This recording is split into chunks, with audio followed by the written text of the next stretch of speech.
बात करें अगर साल 2022 की, तो WHO की रिपोर्ट के अनुसार दुनिया भर में 250 मिलियन लोग मलेरिया से प्रभावित हुए और इनमें से 6,20,000 लोग अपनी जान गंवा बैठे।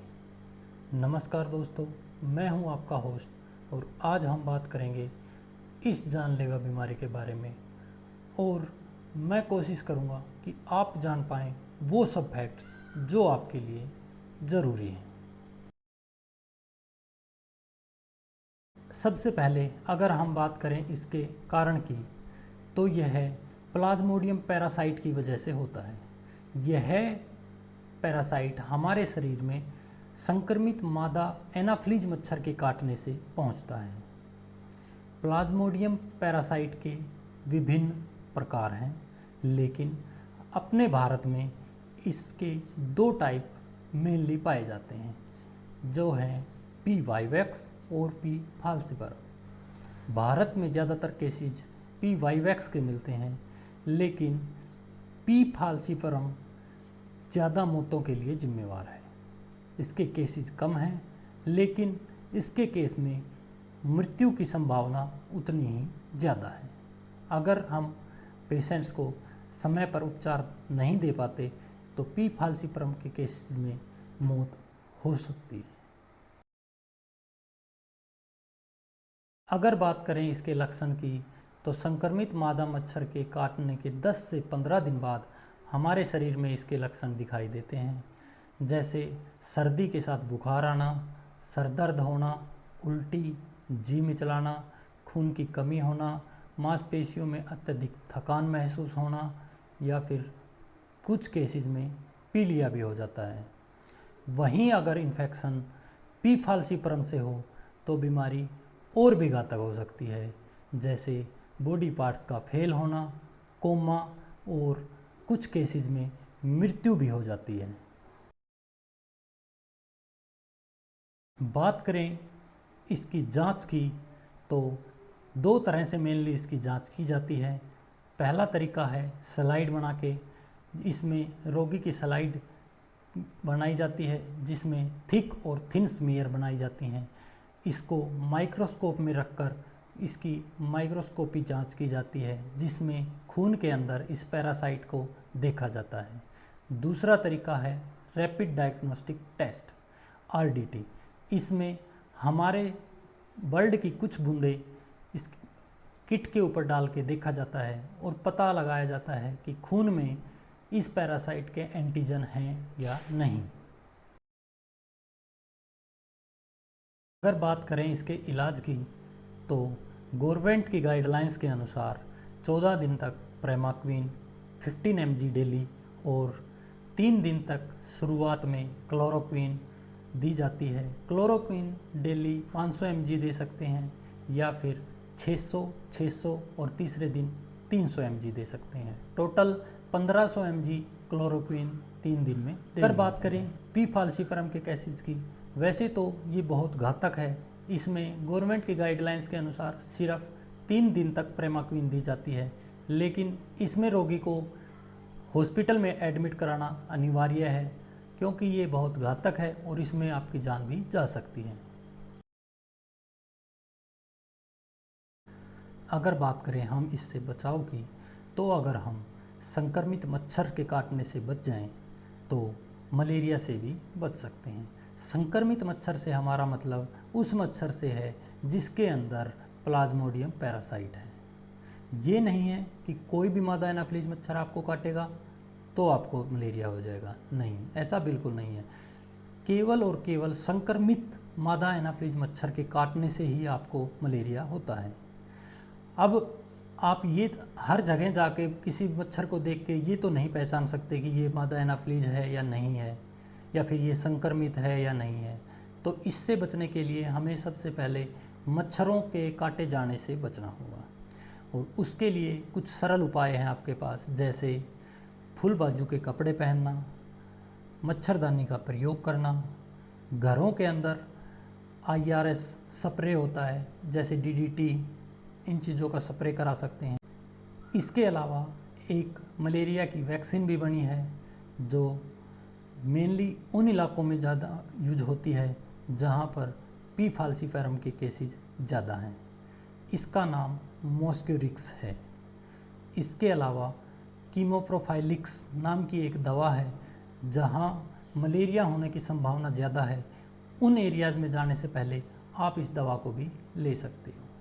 अच्छा दोस्तों, एक बात और बताता चलूँ मैं आपको, मलेरिया से होने वाली डेथ्स में 0 से 5 साल के बच्चों की संख्या सबसे ज़्यादा है, और इसीलिए WHO ने मॉस्क्यूरिक्स को उन्हीं इलाकों में ज़्यादा यूज करने को बोला है जहाँ पर मलेरिया के केसेस ज़्यादा हैं। इसके अलावा मच्छरों से बचने का एक तरीका जो शायद आपके दिमाग में भी आता हो कि हम इन सब को ख़त्म ही क्यों नहीं कर देते, लेकिन आप अपने से बताओ, क्या ये पॉसिबल है कि धरती पे कोई मच्छर ही ना बचे? और अगर ऐसा होता भी है तो ये हमारे इकोसिस्टम के लिए अच्छा नहीं होगा। और मच्छरों में भी अगर हम बात करें तो सिर्फ और सिर्फ मादा मच्छर ही इंसान के खून पर निर्भर होती है, क्योंकि उसको बच्चों को जन्म देना होता है। नर मच्छर है वो मोस्टली फलों से नेक्टर या फलों का जूस, रस बोल सकते हैं, उसके ऊपर जीवित होता है। तो अगर हम इनकी संख्या को कंट्रोल करते हैं तो भी हम इस बीमारी से बच सकते हैं। और इनकी संख्या को कंट्रोल कैसे किया जाए, इसके ऊपर अगर हम बात करें तो इसके लिए सबसे पहले हमें मच्छर के जीवन चक्र को जानना होगा। तो आइए एक नज़र डालते हैं मच्छर के जीवन चक्र पर। मच्छर के जीवन चक्र में 4 स्टेजेस होती हैं, और अगर इन्वायरमेंटल कंडीशंस ठीक रहें तो 8 से 10 दिन में एक वयस्क मच्छर तैयार हो जाता है। अगर बात करें हम इन 4 स्टेजेस की, तो इनमें सबसे पहला आता है एग। कोई भी मादा मच्छर अपने अंडे पानी या उसके आसपास देती है। अगर इन्वायरमेंटल कंडीशंस ठीक रहें, उनके अनुकूल रहें, तो 2 से 3 दिन में अंडे से लार्वा बन जाता है। अगर बात करें हम इन्वायरमेंटल कंडीशंस अगर उनके अनुकूल ना रहें तो इसमें 8 से 10 दिन भी लग सकते हैं। और कुछ प्रजातियां ऐसी भी हैं जिनमें अगर अंडे सूखे में हैं तो जब उनको दोबारा से पानी मिलता है तो उनके अंदर हैच होता है। मादा एनाफिलीज की बात करें तो यह एक बार में 50 से 200 अंडे दे सकती है। अगर इसको समय पर भोजन मिलता रहे तो यह हर 2 से 3 दिन के अंतराल पर अंडे देती रहती है। बात करें दूसरी स्टेज की तो ये लार्वा है। जब अंडे हैच होते हैं तो इनमें से लार्वा निकलता है जिसे व्रिगलर भी कहा जाता है। इन्वायरमेंटल कंडीशंस के आधार पर 4 से 14 दिन तक ये स्टेज रहती है। ये पानी में ही रहते हैं और हमें आँखों से दिखाई भी देते हैं। ये पानी में ऑर्गेनिक मैटर या माइक्रो ऑर्गेनिजम्स को खाकर जीवित रहते हैं। अमूमन ये पानी में नीचे रहते हैं, लेकिन सांस लेने के लिए इन्हें पानी में ऊपर आना पड़ता है। Third stage is pupa. Larva के बाद ये प्यूपा में बदलते हैं। ये स्टेज 1 से 4 दिन तक रहती है और इनकी हलचल की वजह से हम इनको टम्बलर्स भी कहते हैं। इस स्टेज में ये खाना ग्रहण नहीं करते हैं। फोर्थ एंड लास्ट स्टेज है अडल्ट मच्छर। अडल्ट मच्छर प्यूपा से पानी की सतह पर निकलता है। निकलने के कुछ समय तक यह वहीं पर आराम करता है ताकि अपने शरीर के अंगों को सुखा सके और उन्हें सख्त होने का समय दे सके। इसके बाद ये वहाँ से उड़कर अपना खाना ढूंढते हैं। जैसा कि मैं पहले भी बता चुका हूँ, नर मच्छर फलों या फूलों के नेक्टर या जूस के ऊपर निर्भर करते हैं, लेकिन मादा मच्छर को अंडे देने के लिए खून की आवश्यकता होती है, जिसके लिए वह इंसानों या पशुओं को काटते हैं। इन सभी चारों स्टेजेस का समय वैसे तो इन्वायरमेंटल कंडीशंस पर निर्भर करता है, लेकिन अगर इन्वायरमेंटल कंडीशंस इनके प्रतिकूल रहें तो 8 से 10 दिन में वयस्क मच्छर तैयार हो जाता है। अब इन चारों स्टेजेस में अगर हम बात करें तो अंडों को हम अपनी आँखों से नहीं देख सकते, लेकिन लार्वा, प्यूपा और अडल्ट मच्छर को हम अपनी आँखों से देख सकते हैं। अब बात करें अडल्ट मच्छर की तो वो उड़ता है, लेकिन लार्वा और प्यूपा ये दो स्टेजेस ऐसी हैं जिसमें मच्छर एक जगह पर एक तरह से हम बोल सकते हैं कि कैद रहता है, उसको वहाँ से वो कहीं नहीं जा सकता, सिर्फ पानी के अंदर ही रहेगा। तो आपको नहीं लगता क्या कि वो स्टेज सबसे ज़्यादा हमारे लिए महत्वपूर्ण है, क्योंकि उस स्टेज में हम उसको आसानी से ख़त्म कर सकते हैं। जैसा कि मैंने बताया, लार्वा को सांस लेने के लिए कुछ समय के पश्चात सतह पे आना पड़ता है बाहर से ऑक्सीजन लेने के लिए। अगर हम जिस भी पानी में वो है उसके ऊपर कोई तेल डाल दें तो वो जैसे ही ऊपर आएगा सांस नहीं ले पाएगा और ऑटोमेटिकली खुद ही मर जाएगा। इसमें किसी भी तेल से मतलब कुछ भी है जो चिकनाई वाला हो, जैसे सरसों का तेल है या फिर पेट्रोल है, डीजल है, कोई भी तेल हम इसमें यूज कर सकते हैं।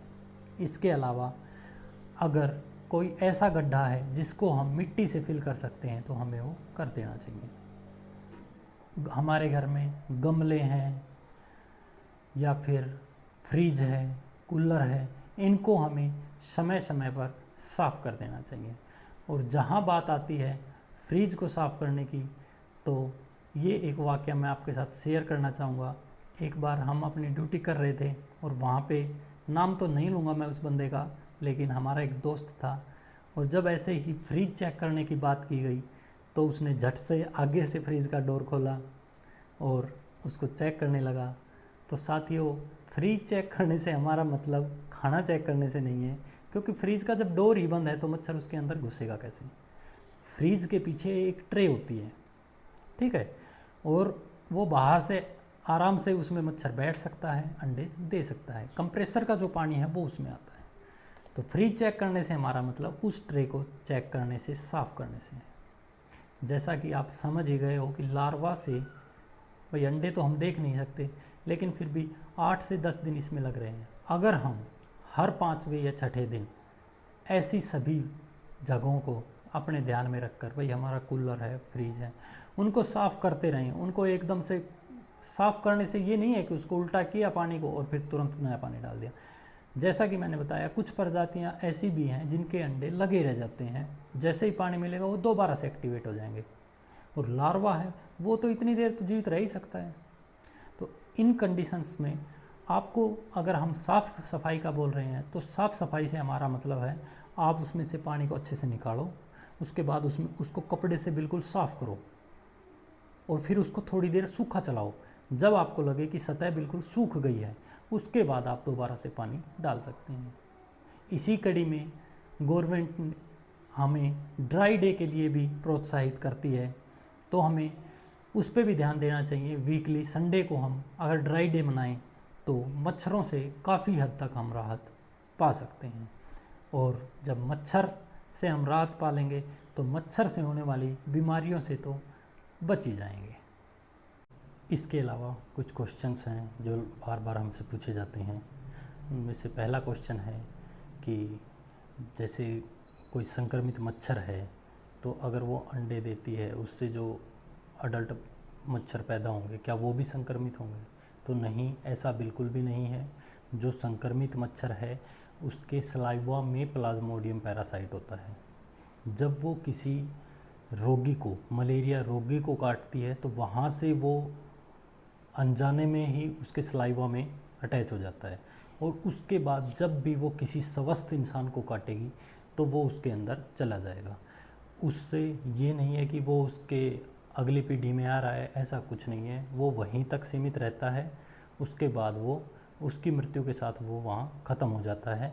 लेकिन जिस इंसान को, स्वस्थ इंसान को वो अगर वो काट लेती है उसके बाद, तो उसके शरीर में वो चला जाता है। दूसरा क्वेश्चन जो हमारे सामने बार बार आता है कि पी-वाईवैक्स जिसको आप कम घातक बताते हो, उसमें प्रेमाक्विन आप 14 दिन तक खिला रहे हो, लेकिन फालसीपुरम में गवर्नमेंट की गाइडलाइंस ऐसी नहीं है, ऐसा क्यों?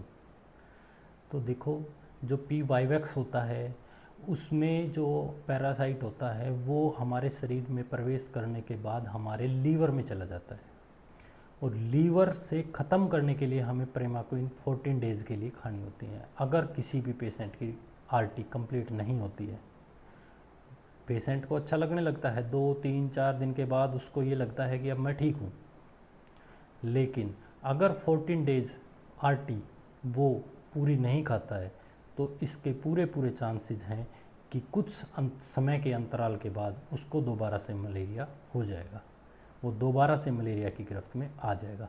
इसलिए हम पी-वाईवैक्स के जो रोगी हैं उनसे अपील करते हैं कि आप अपनी आरटी पूरी खाएं, बीच में ना छोड़ें दवाइयों को। ये ना सोचें कि अब मैं बिल्कुल ठीक हूँ, अब मुझे दवाइयों की ज़रूरत नहीं है, ऐसा ना करें। अंत में बात करते हैं एक पॉजिटिव न्यूज़ की। अगर बात करें अपने भारत की, तो साल 2000 से 2021 तक मलेरिया से होने वाली डेथ्स के मामले में हमने 85% तक रोक लगा दी है। ये एक बहुत ही अच्छी खबर है। जहां पहले हज़ारों की संख्या में लोग मलेरिया की वजह से मृत्यु के ग्रास में पहुंच रहे थे, वहीं अगर बात करें साल 2022 की, तो उसमें ऐसे सिर्फ और सिर्फ 80 केसेस हमारे भारत में आए हैं। लेकिन मेरा मानना है हर एक जान कीमती है, हर एक इंसान कीमती है, तो ये 80 भी मैं चाहता हूँ कि बहुत जल्दी ज़ीरो में तब्दील हो जाए। भारत सरकार भी 2030 तक मलेरिया से मुक्त होने का अभियान चला चुकी है। अभी उसी तरफ हम सब अग्रसर हैं, और ये सब आपके सहयोग के बिना मुमकिन नहीं है। अंत में मेरे सभी दर्शकों को जिन्होंने मुझे अब तक सुना है, देखा है, उनका मैं बहुत बहुत धन्यवाद करता हूं, और आशा करता हूं कि आपको इस वीडियो से कुछ ना कुछ सीखने को ज़रूर मिला होगा। इसी के साथ आप सभी का दिन शुभ हो। आप और आपका परिवार स्वस्थ रहें, मंगल रहें, इसी कामना के साथ राम राम।